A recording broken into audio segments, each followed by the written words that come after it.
Trump's 2025 tariff deadline. Which countries have trade deals and who faces new duties? As the deadline for President Trump's tariffs approaches, the global community braces itself for the potential impact of increased tariff rates, which could lead to heightened economic instability. This situation has been in a state of flux, with the deadline for tariff implementation being postponed multiple times, from the initial Liberation Day on April 2nd to July 9th and now to August 1st.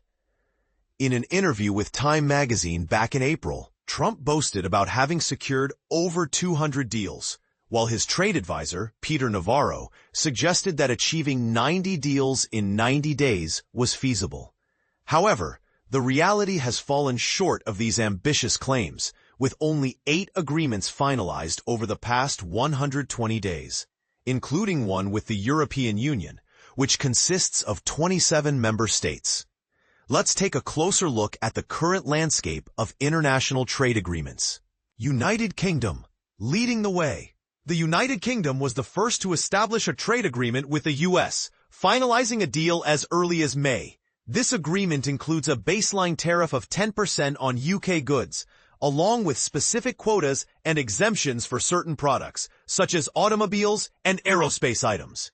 Despite a recent meeting between Trump and UK Prime Minister Keir Starmer in Scotland, some aspects of their trade agreement remain unresolved.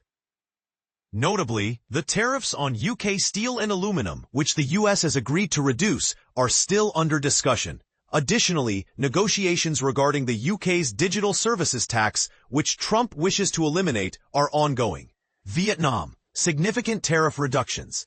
Vietnam quickly followed suit, with Trump announcing a trade agreement on July 2nd that reduced the tariff on Vietnamese goods from 46% to 20%. One contentious point in this agreement is a proposed 40% transshipping tariff on goods that originate from other countries but are sent to Vietnam before reaching the U.S. The specifics of how this will be enforced remain unclear. Trump also asserted that U.S. goods would have full market access to Vietnam. Chinese manufacturers have previously exploited transshipping through Vietnam to avoid hefty tariffs on direct shipments to the U.S. However, reports indicate that Vietnam was caught off guard by the sudden announcement of the 20% tariff, as negotiators had anticipated a lower rate of 11%. Indonesia lowering trade barriers. On July 15th, Indonesia announced a significant reduction in its tariff rate from 32% to 19%, as part of its agreement with the Trump administration. The White House stated that Indonesia would eliminate tariffs on over 99% of U.S. exports across various sectors, including agriculture and energy. The agreement also aims to tackle various non-tariff barriers that U.S. businesses face in Indonesia. Philippines, minimal changes. In contrast to its ASEAN neighbors, the Philippines experienced only a marginal decrease in its tariff rate, dropping from 20% to 19% on July 22nd. Trump praised the Philippines for adopting an open market approach with the U.S. and indicated that there would be no tariffs on U.S. goods as part of this agreement. Additionally, he mentioned that the two nations would collaborate militarily, although specific details were not provided. The Philippines and the U.S. have a long-standing mutual defense treaty dating back to 1951. Japan. Key sectors addressed. Japan became the second major Asian economy to reach a trade agreement with the U.S., after China, with its tariff rate being reduced from 25% to 15% on July 23rd. This agreement also includes a preferential tariff rate for Japan's automobile sector. Trump described this deal as potentially the largest ever made, highlighting that Japan would invest $550 billion in the U.S., with the U.S. expected to receive 90% of the profits. However, the road to this agreement was not without its challenges. Just days before the deal was finalized, Trump expressed skepticism about reaching an agreement, labeling Japan as very tough in trade negotiations and criticizing its reluctance to accept U.S. rice imports despite facing its own domestic rice shortages. European Union, mixed reactions. The US and the European Union recently finalized their trade agreement after extensive negotiations. Under this deal, EU goods will now face a 15% baseline tariff, a significant reduction from the 30% that Trump had previously threatened. Tariffs on automobiles will also be lowered to 15%, and levies on certain products, such as aircraft and specific generic drugs, will revert to pre-January levels. However, the agreement has not been without controversy. Some European leaders have criticized it, with French Prime Minister François Bayrou calling it an act of submission and labeling it a dark day for Europe. In contrast, EU Trade Commissioner Maros Sefcovic described it as the best deal we could get under very difficult circumstances. South Korea, similar terms. South Korea recently reached an agreement with the US, mirroring the terms granted to Japan. The country will see a blanket tariff of 15% on its exports, with duties on its automobile sector also reduced to 15%. Trump stated that South Korea would contribute $350 billion for investments controlled by the U.S., with 90% of the profits from this investment going to the American people. However, South Korean President Lee Jae-myung indicated that this fund would facilitate the entry of Korean companies into the U.S. market, particularly in sectors like shipbuilding and semiconductors. China. Ongoing negotiations. The trade discussions between the Trump administration and China have taken a different approach compared to other nations. From the outset, China has been a primary target of Trump's trade policies. Instead of a formal agreement, China has faced a series of tariff suspensions. Initially, a 34% tariff was imposed, which later escalated to 145% on Chinese imports to the U.S. and 125% on U.S. imports to China. In May, both countries agreed to reduce tariffs after their first trade meeting in Geneva, establishing a temporary truce that is set to last until August 12th. Currently, China is subject to a combined tariff rate of 30%, while the U.S. faces 10% duties. However, the most recent meeting in Stockholm did not result in an extension of the truce, and U.S. Treasury Secretary indicated that any future agreements would require Trump's approval. For countries that have not secured a trade deal, Trump has indicated that they will likely face a higher global baseline tariff of approximately 15% to 20%, which is an increase from the previously announced 10% baseline. Countries with a trade surplus with the U.S. are expected to encounter even higher reciprocal tariff rates. Countries without agreements, a closer look. Several key trading partners have yet to finalize a deal with the U.S., including India, tariffs and penalties. On Wednesday, Trump announced a 25% tariff on India, along with an additional unspecified penalty for what he perceives as unfair trade practices and India's procurement of military equipment and energy from Russia.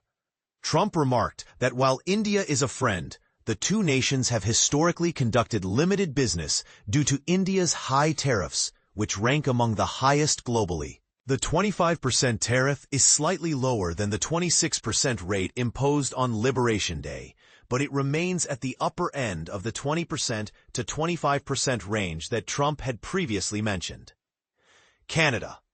In intense negotiation phase. Canada has been embroiled in ongoing discussions with the U.S. regarding tariffs, facing duties even before Trump announced his reciprocal tariffs. Starting August 1st, Canada will be subjected to 35% tariffs on various goods, with Trump warning that retaliation could lead to even higher rates. He has cited the flow of drugs from Canada to the U.S. as a justification for these tariffs. Canadian Prime Minister Mark Carney has described the current negotiations as being in an intense phase, suggesting that it is unlikely any agreement will be reached without some form of tariffs. Mexico. Stalled progress. Similar to Canada, Mexico has long been a target of Trump's tariff policies, with the president attributing his decision to impose levies to issues related to drugs and illegal immigration. Mexico is set to face a 30% tariff, with any retaliatory measures likely to provoke even higher rates from the U.S. The Mexican government has emphasized the importance of resolving trade issues before August 1st. But recent weeks have shown little progress toward an agreement. Australia, sticking to the baseline. Currently, Australia is facing the baseline tariff of 10% due to its trade deficit with the U.S. However, this rate could increase if Trump decides to raise the baseline to 15% to 20%. Australia has not been publicly engaged in trade negotiations with the U.S., with Prime Minister Anthony Albanese arguing that the existing trade deficit and their free trade agreement should exempt Australian imports from tariffs. Recently, Australia eased restrictions on U.S. beef imports, a move that the U.S. Trade Representative credited to Trump, although Albanese has stated that this decision was not influenced by Trump. Live updates: Trump's trade deals tariff deadline chaos. Imagine the pressure cooker that is the White House right now. President Donald Trump is in a race against time to announce trade deals before his self-imposed deadline for new tariffs on imports from dozens of countries. The deadline is looming, and the stakes are high. Trump has been working tirelessly to secure these deals, but the results so far have been a mixed bag. On Wednesday, he announced a framework for a deal with South Korea, but by early Thursday, he was already casting doubt on reaching an accord with Canada. The reason?